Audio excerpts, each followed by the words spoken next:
알트 가치 투자를 진짜 하고 싶다라고 하면은 더 딥하게 가야 됩니다. 이제 그러니까 말 그대로 덱스 거래소 가서 아직 아닌 이상 의미가 없다.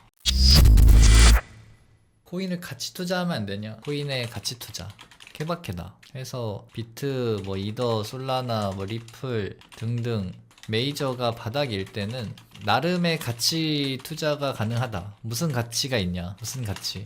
나중에 돈이 몰리는 장세에서 가장 리스크 없이 돈이 1차적으로 몰리니까 그나마 이 제대로 된 쓰임새는 없지만 뭔가 이 불장이 왔을 때 가장 리스크 없이 돈이 몰리니까 약간 이런 쪽에서는 가능하고, 그게 아니라면 이미 상장된 자발트를 같이 투자한다? 자발트의 가치는 사실상 제로에 수렴하는 게 맞고, 애초에 개발 목표나 개발 목적이 설거지를 함에 있다. 그러니까 A, B, C 세 사람이 모여서 X라는 코인을 만드는 프로젝트를 진행하는데 얘네가 모여서 무슨 얘기를 할까요?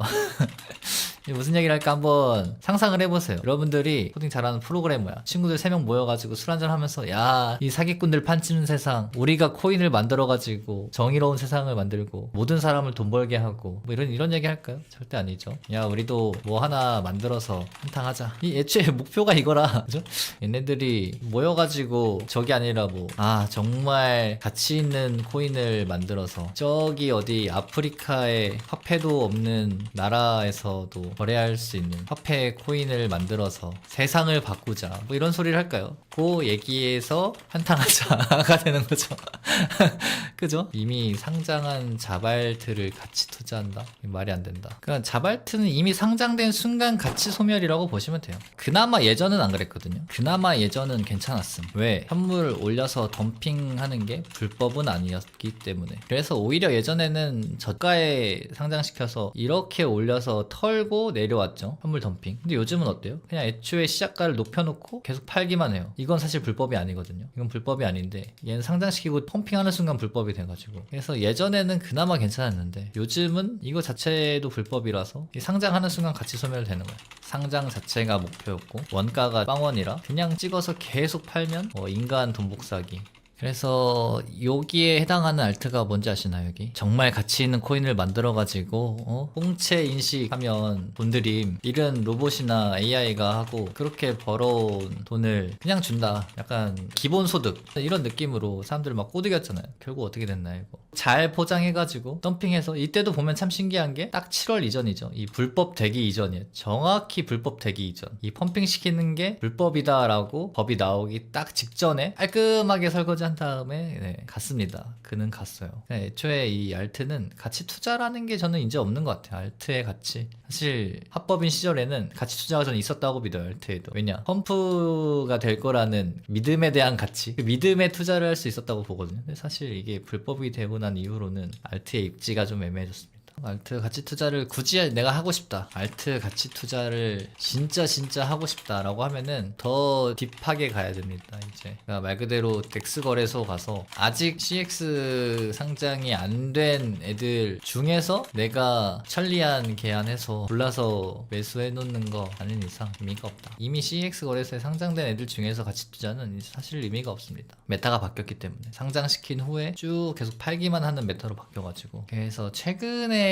그나마 이제 덱스에서 CX로 넘어온 알트 하나가 뭐냐면 두들즈라는 코인이에요. 두들즈. 이 코인이 그나마 덱스에서 넘어온 이 두들즈라는 밈코인. 이것도 보면 사실 상장하고 이제 덤핑망은 한 거죠. 그러니까 기회가 없는 거예요. 사실 상장이 된 순간부터는 여러분들한테는 손실의 기회만 가득한 거죠. 잃을 확률 90%, 벌 확률 10%가 되는 거예요 이미. 그러면 이제 가치 투자를 할 거였으면 얘가 업비트 상장되기 전에 미리 샀어야 되는 거죠. 좀 재미있는 게 저런 걸 파헤치는 사람들이 있습니다. 제가 그래서 좀 찾아봤었는데 이 두들즈 코인에 대해서, 그러니까 상장 전에 이미 얘가 상장될 거라고 예측해서 막 찌라시를 뿌리던 외국인들, 뭐 유튜버들, 그런 사람들이나 돈 벌었지. 사실 상장 전에 미리 이걸 알고 얘기한 사람들이 제가 방금 얘기한 것처럼 가치 투자를 한 사람들이죠. 다음 밈코인이 상장된다라고 해가지고. 요즘은 시총이 중요하지 않아요. 아까도 제가 얘기했지만 시총이 높은 상태로 상장시킨 다음에 떨어뜨리는 방식을 쓰기 때문에 신규 상장인데 시총이 높은 거는 사실 의미가 없어요. 오히려 악재죠. 신규 상장인데 시총이 높다. 주식에서도 예를 들자면 이거였나? 그러니까 이렇게 상장했을 때 이미 고가면 사실 박을 일밖에 없어요. 상장했을 때 이미 시총이 높은 상태면. 그래서 이미 신규 상장되어 있는 것들 중에서 졸업 코인이 될 만한 확률은 진짜 너무 적어가지고, 그래서 우리가 해야 되는 게 뭐냐, 결국 가치 없는 시장이니까 가치 투자하다가 전재산 말아먹느니 트레이딩으로 돈 놓고 돈 먹는 게임이면 눈먼 돈 들어왔을 때 우리가 쓱싹 하자, 이런 마인드죠 사실. 이 시장은 그래서 결국 돈 놓고 돈 먹는 게임이고, 눈먼 돈 들어왔을 때 우리가 쓱싹 하자. 그러려면 실력이 있어야 하고, 실력이 있으려면 이 시장에 오래 있어 봐야 하고, 상폐되는 코인도 직접 눈으로 목격하고, 그러니까 백문이 불여일견이라고. 사실 실력이 있으려면, 그리고 실력이 생기려면 그냥 결국 이 시장에 오래 있어 봐야 하고, 너무 경험이 없어요. 이 시장에 대한 너무 경험이 없습니다. 저는 항상 말하지만 이 최소 사이클 한 번, 진짜 실력자가 되려면 최소 2번은 있어야 된다고 하는데, 여러분들은 이 사이클 중에 뭐 상승 사이클을 오신 분들도 있고 하락 사이클 중에 오신 분들도 있고 한데, 결과적으로 이 통 사이클을 한 번 체험해보지 못한 분들이 대다수라서 그래서 문제가 생기는 것 같아서, 이 한 통 사이클을 익히는 동안은 이게 가장 중요하고. 그래서 지금 뭐 아까도 얘기했듯이 작년 7월 입문하신 분들이 딱 이 사이클 한 번 경험한 거죠 사실. 그래서 전업투자자를 꿈꾸는 사람들에게 해주는 말이거든요.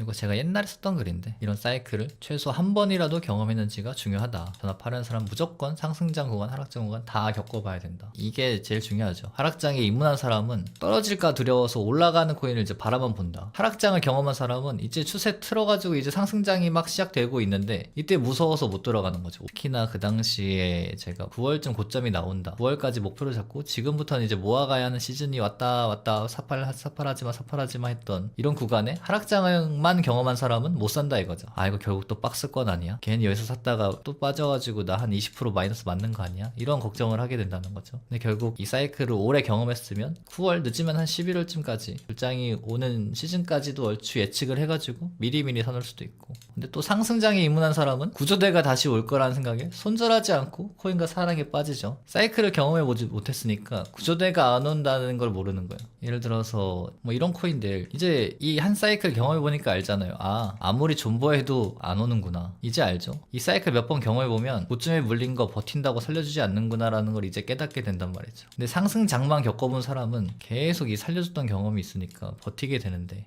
나중에 코인과 사랑에 빠져가지고 사이클이 끝나고 시즌이 종료됐는데도 알트 불장 올까요? 저 구조대 올까요? 이렇게 사랑에 빠진다. 그래서 어느 한쪽으로도 치우치지 않은 시장 관점 밸런스를 맞추려면 결국 이 사이클을 다 경험을 해봐야 된다. 그래서 첫 번째 조건이 사이클 경험, 두 번째 조건은 꾸준한 수입. 이렇게 비추세 패턴으로 사이클을 준비 중일 때 솔직히 시드 모을 구간이 필요해. 이때 트레이딩으로 시드를 모으는 게 아니라 이때는 경험 쌓는 구간이고, 실제로는 다른 일을 하면서 현금 채굴을 이때 하는 거예요. 그러니까 물려도, 지금 아까도 어떤 분이 이거 이더리움 10배 물렸는데 어떡해요, 이런 얘기가 나오잖아요. 사실 일을 하고 있으면 걱정할 게 없는 게, 들어오는 수입으로 이더리움 같은 경우는 어느 정도 배율을 다시 낮추거나 물을 타서 평단을 낮추거나 할 수 있잖아요. 사실 걱정될 게 없는데, 이 일을 병행하지 않으면은 실패했을 때 리스크가 너무 크죠. 내가 한 투자로 한 10억을 벌었어도 일을 안 하는 상태로 10억을 벌었기 때문에 다시 그걸 다 잃었을 때 시드를 가져올 데가 없어요. 그래서 그 성공했을 때만 생각이 나죠. 뇌가 망가져버리고 노동의 가치를 잃어버리게 된다. 이 불단학 말이 진리다, 정답이다 이런 건 아닌데, 그래도 저런 걸 들으면